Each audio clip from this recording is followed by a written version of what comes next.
Coming up on Global Business, Chinese policymakers have examined a range of policies and measures in the context of the ongoing Northeast revitalization strategy. We explore the fundamental elements driving the region's development. Chinese Premier Li Qiang met with Asian leaders in Kyrgyzstan on the sidelines of the 22nd meeting of the Council of Heads of Government of the Shanghai Cooperation Organization. Swiss robotics company ABB opened its first innovation lab for science and healthcare in China, and we take you to the site in Shanghai's Pudong New area and find out more.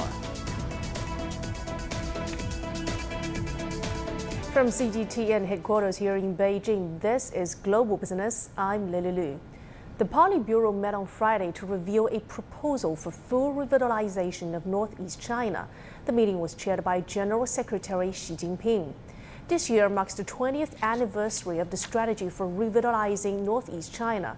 The meeting stressed a commitment to policies supporting high-quality development and sustained revitalization of the region. The meeting highlighted industrial innovation, upgrading manufacturing, and cultivating emerging industries to drive development. The meeting also underscored the importance of modernizing agriculture and increasing grain production. Ecological protection was also on the agenda, with a call to develop the ice and snow economy. In pursuit of cleaner energy sources, the meeting urged development of wind power, optoelectronics, and nuclear power. Well, the meeting also stressed the construction of infrastructure and developing industry in border areas. It underscored the significance of basic education as well as support for universities. And speaking of China's northeastern region, the 2023 China National Computer Congress is currently underway in the region's largest city, that is Shenyang. Our reporter Guan Yang brings us the latest updates. The 2023 China National Computer Congress is expected to attract over 10,000 attendees here in Shenyang. The Congress has included more than 30 technical forums covering various fields such as artificial intelligence, security, and software engineering. As a resource-rich region known for its heavy industries, China's northeast has long been afflicted by industrial overcapacity, shrinking resources, and outflow of talent. In an effort to foster new growth engines, the region has vowed to promote innovation-based development, and the development of computer science is vital for these ambitions. Revitalizing the Northeast relies on technologies such as computer science, AI, and big data. Most importantly, a talent pool of skilled computer engineers. This is why our college has heavily invested in educational resources in those fields. First held 20 years ago, this year's event will also explore the latest trends in computer science, big data, cloud databases, and quantum computers. Take quantum computing as an example. It is a kind of computing that lets high-power machines solve problems that are too difficult for normal computers. According to China's 14th five-year plan, it aims to push quantum technology in many fields. It is worth noting that this month, the U.S. Commerce Department updated and broadened its export controls to stop China from acquiring advanced computer chips and the equipment to manufacture them. China is determined to attain semiconductor self-sufficiency by exploring the possibilities of producing its own high-bandwidth memory chips. This endeavor, although challenging, is seen as crucial by attendees here in Shenyang. We can further boost development of computer architecture for homegrown chips. For instance, some Chinese 7-nanometer chips with an advanced architecture can match the performance of those foreign-made 5-nanometer ones. So the solution is to build more advanced architecture to make up for the shortcomings in semiconductor manufacturing. Founded in 1962, the China Computer Federation, as the leading organization on computing technology and applications in China, has more than 100,000 members. It runs independently with no funding from the central government. Guan Yang, CGTN, Shenyang. And now for more insights on the ongoing China National Computer Congress, let's bring in Liu Chi, Deputy Dean of the School of Computer Science and Technology at Beijing Institute of Technology. Mr. Liu, great to have you on the show. So first of all, tell us what sort of significance about hosting the Computer Congress and how does it align with the digitalization strategy of Liaoning Province? The main theme of the CNCC 2023 is the building up the digital infrastructure and support the digital China development, where the key message delivered from the conference is that digital technologies, including we'll talk about 5G, big data, chips, AI, these technologies will continuously playing major roles in the next wave of the digital China constructions. We all know that the northeastern part of China, take Liaoning Province as example, has made significant contributions to the China's industries, industrial development, where the few famous company names like Anshan, Iron Steel, and Ben Steel Group, etc. However, these manufacturing industries these days are facing a lot of challenges in digital transformations to improve the production efficiency and lower down the cost of manpower to the materials. CNCC has more than 120 seminar talks with topics ranging from big data, AI, to blockchain, to industrial internet, with applications to industries and others, which can bring knowledge, talents, and most importantly, opportunities to the local industries. And also, Mr. Liu, what role do you think digitalization played in the economic development of the Northeast region?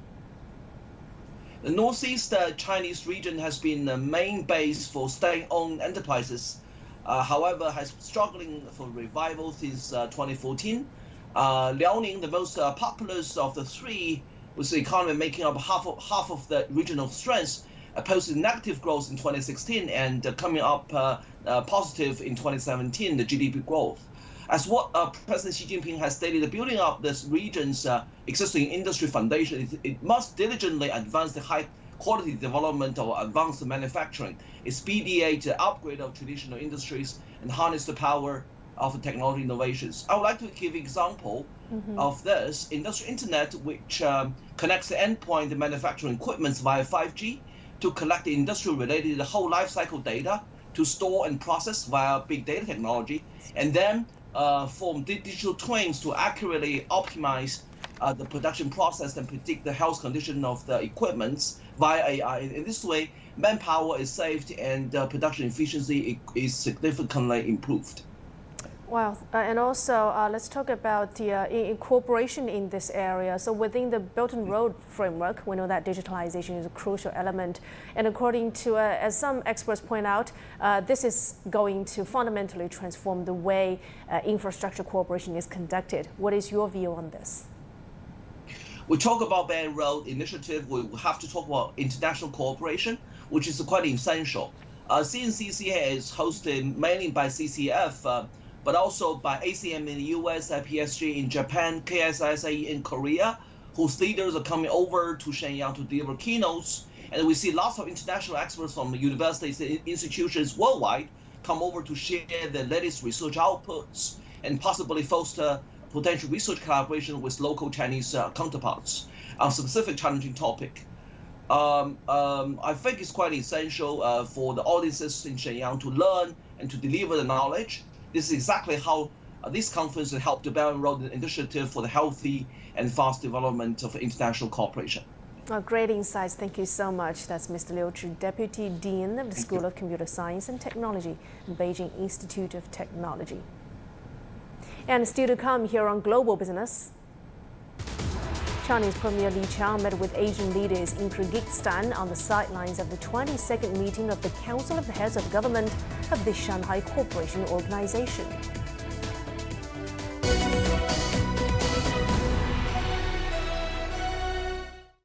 Join us in San Francisco on November 14 through 16 for the most influential meeting of the world's leaders and business executives in the Asia Pacific. The APEC CEO Summit 2023 will focus on creating economic opportunity. The summit will promote sustainability, inclusion, resilience, and innovation across the Asia Pacific.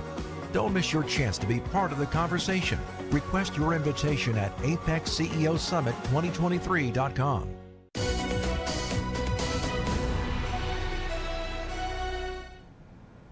Let's now turn to the Kyrgyz capital of Bishkek, where the Shanghai Cooperation Organization's Council of Heads of Government has been meeting.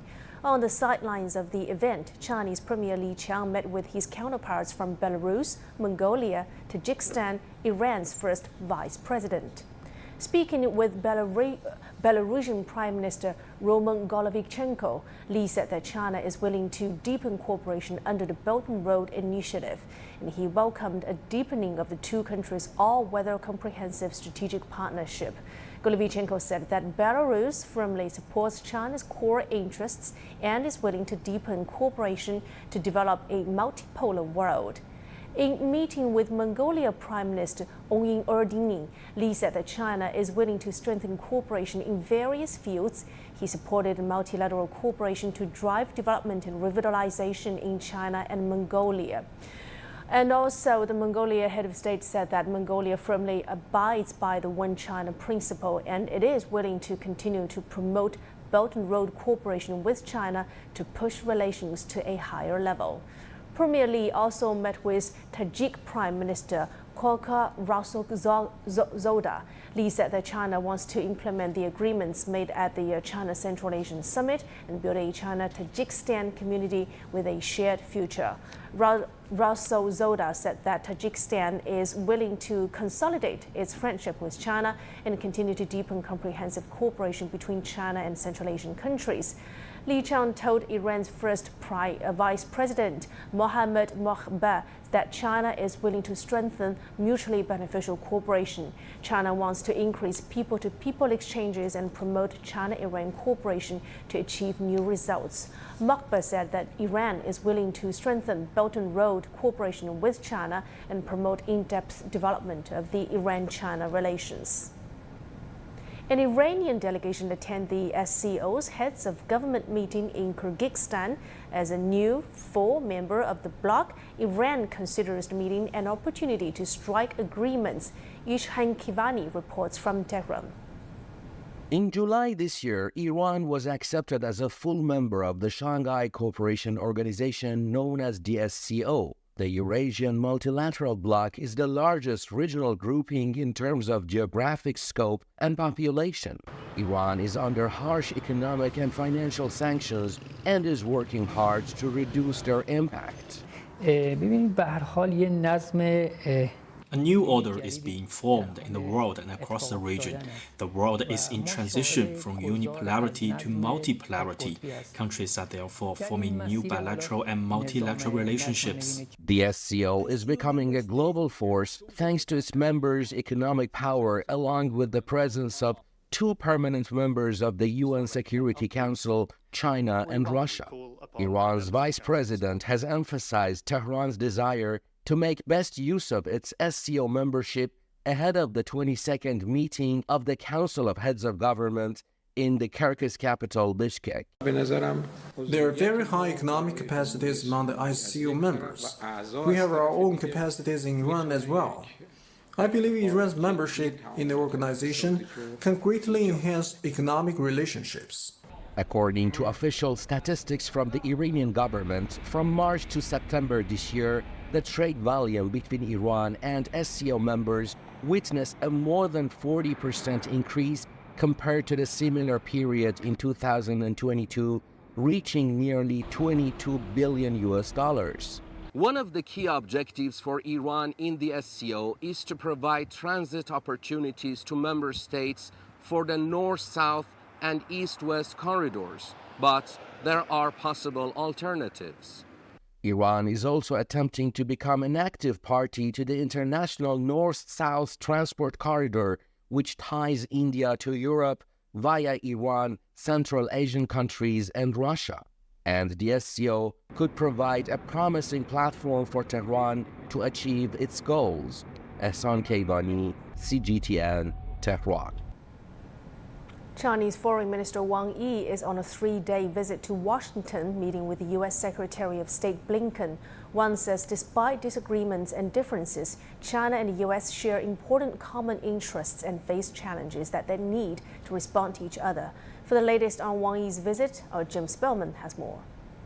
Well, we expect Wang Yi to be back here at the State Department in a matter of minutes for another round of meetings with U.S. Secretary of State Antony Blinken. Later in the day, he'll meet with U.S. National Security Advisor Jake Sullivan. That meeting likely to happen over at the White House. And we do think that there's a good possibility that Wang Yi could meet with President Joe Biden as well, though there's nothing official scheduled at this point. Much of these meetings is really about the potential for a possible meeting that has not been confirmed by either side next month in San Francisco at APEC between President Biden and the Chinese President Xi Jinping.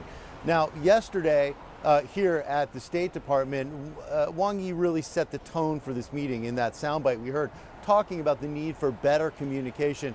He also acknowledged that there will be differences in this relationship, and a key going forward would be to handle those differences in a responsible way. In response to that, the U.S. Secretary of State Antony Blinken said simply, "I agree with everything the minister said." So at least a good tone being set here so far during these meetings. Well, you're watching Global Business on CGTN. Still to come on the program, Swiss robotics company ABB opened its first innovation lab for science and healthcare in China. And we take you to the site in Shanghai's Pudong area to find out more.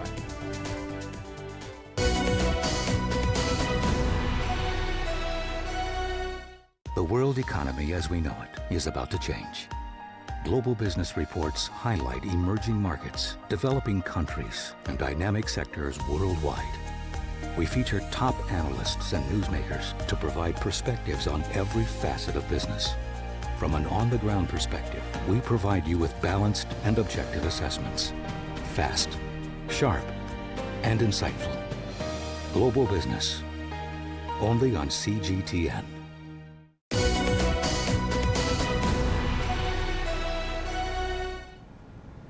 Profits in China's industrial firms rose for a second month in September, adding to signs of a stabilizing economy. The nearly 12% year-on-year increase followed a gain of 17% in August. Analysts attribute the stabilization to recent policy measures rolled out by the government. On a 9-month basis, data from the National Bureau of Statistics shows that the profits of major industrial firms slid 9% from a year ago to over 5 trillion yuan, or just over $700 billion. The overall improvement of profits in the third quarter was led by the raw material manufacturing sector. And recent data indicates that the Chinese economy is stabilizing after growing faster than expected in the third quarter. The southwestern Chinese province of Sichuan is home to a large-scale smart city development that's being built in collaboration with the U.S. state of California. Once completed, Meishan, California Smart City is expected to see bases from hundreds of international companies. Zheng Song reports. In 2017, Sichuan province established a formal relationship with the U.S. state of California to collaborate on clean energy projects. One of them is the Meishan Smart City development located in Chengdu's Tianfu New area. Under construction since 2019, it covers an area of 200 hectares. More than 70 enterprises have already established offices in the city. As the world's fifth largest economy, California is a pioneer in research and development in clean energy, accounting for 60% of U.S. investment. And our Sichuan province also has an abundance of clean energy resources and is the largest hydropower production base in China. So there's a good prospect for a cooperation between the two regions. Under the Belt and Road Initiative, Meishan has become a frontier city in China's opening up to the world. The project is also designed to promote green information technology and sustainable development. Only 10% of the city has been completed, but it already provides enterprises with facilities like rooftop solar panels and energy storage piles. More companies are moving to the city. Our company mainly focuses on digital agriculture, smart cities, and irrigation using our self-manufactured satellites, as well as the Beidou navigation satellite system. We launched 10 satellites last year, ranking 4th in China. I think a lot of people from my generation feels motivated to work towards reducing climate change because we were brought up with the belief that this is the time we have to do something about climate change. There is no other time. We wouldn't be able to have done this without the support of Meishan California.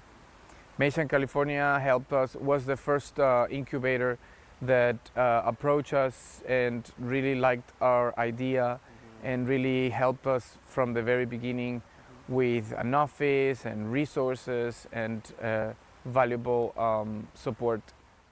Once completed, the Meishan California Smart City will include research centers, schools, and is expected to house over 200 companies from across the world to share their experience working in the clean energy industry. Sichuan is one of the most pivotal provinces in China for clean energy development, and authorities in Meishan and California are working further to create a more environmentally friendly prospects for their people. Zheng Song, CGTN, Sichuan Province. Well, China's ongoing commitment to open its doors to foreign investment is what is making the joint project possible in China's Sichuan province. Moreover, the country is taking significant steps to eliminate all constraints on foreign investors in the manufacturing sector. And this is one of the 8 crucial initiatives unveiled by President Xi Jinping at the recent Belt and Road Forum, reflecting China's commitment to fostering high-quality cooperation under the initiative. The 2021, China made substantial reductions in the number of restricted business sectors listed on the negative list for foreign investment, and these figures decreased from 95 in 2017 to just 27. Outside of the free trade zones, the number dropped from 93 to 31.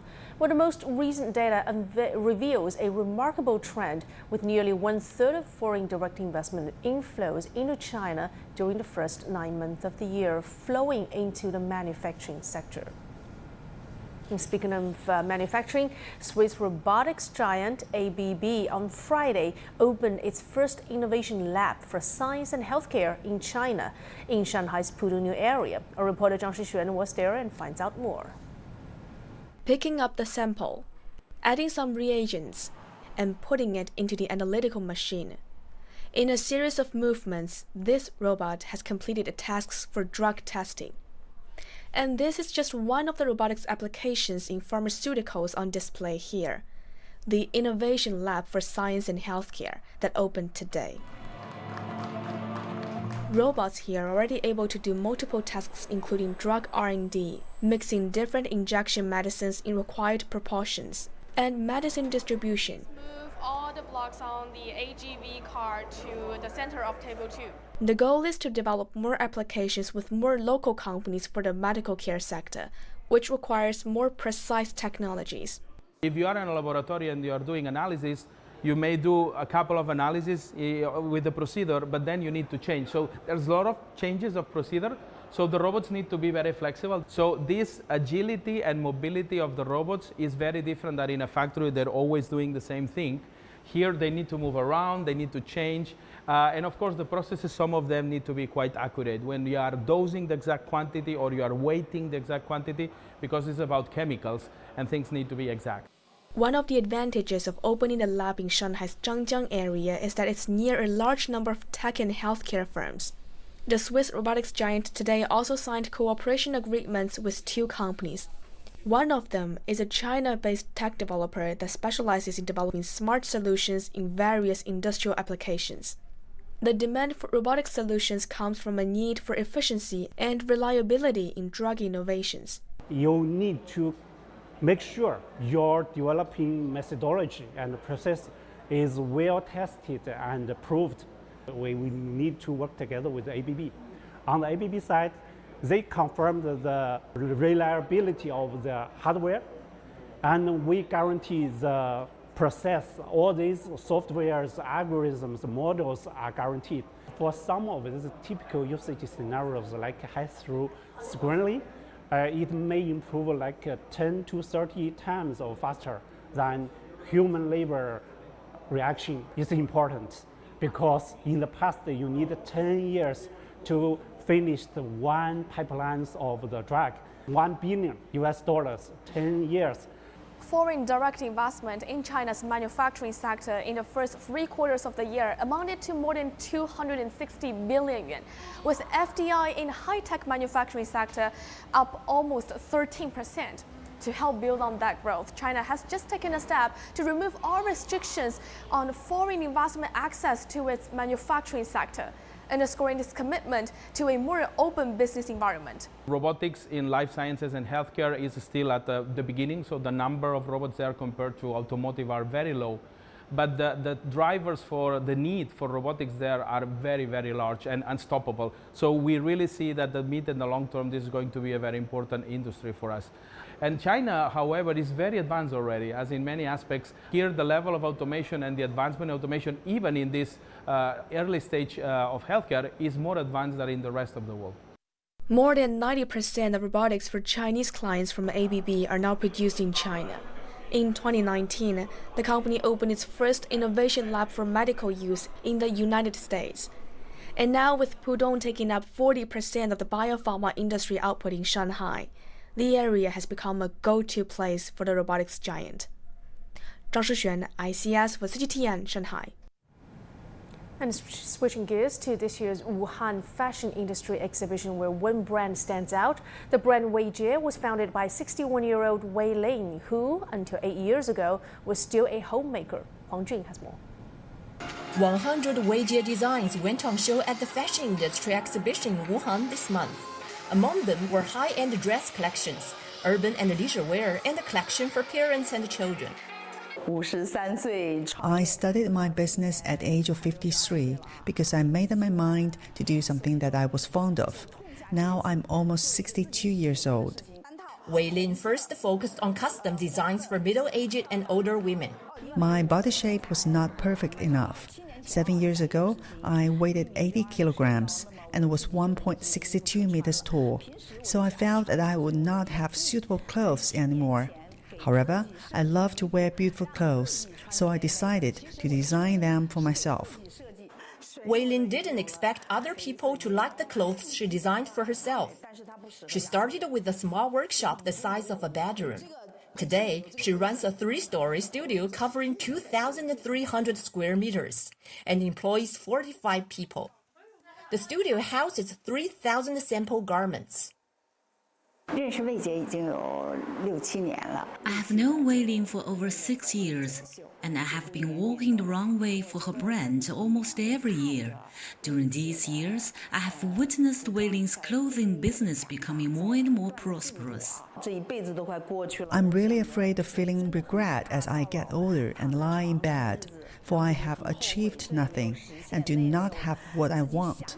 In fact, my dream is to wear my beautiful clothes and travel around the world. This year, Wei Lin has traveled abroad 3 times to purchase fabrics in Italy, Switzerland, and France.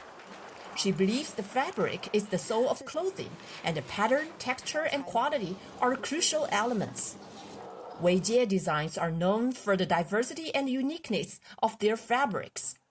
The emergence of new industries and business formats has helped drive the live streaming industry in China, and Wei Lin is taking a chance on the digital economy. She live streams for 4.5 hours every day and has almost 500,000 fans online, relying on the technology to help drive future sales. Huang Jun for CGTN, Wuhan. And with that, we're coming to the end of this edition of Global Business on CGTN. Thanks for being with us. Bye for now.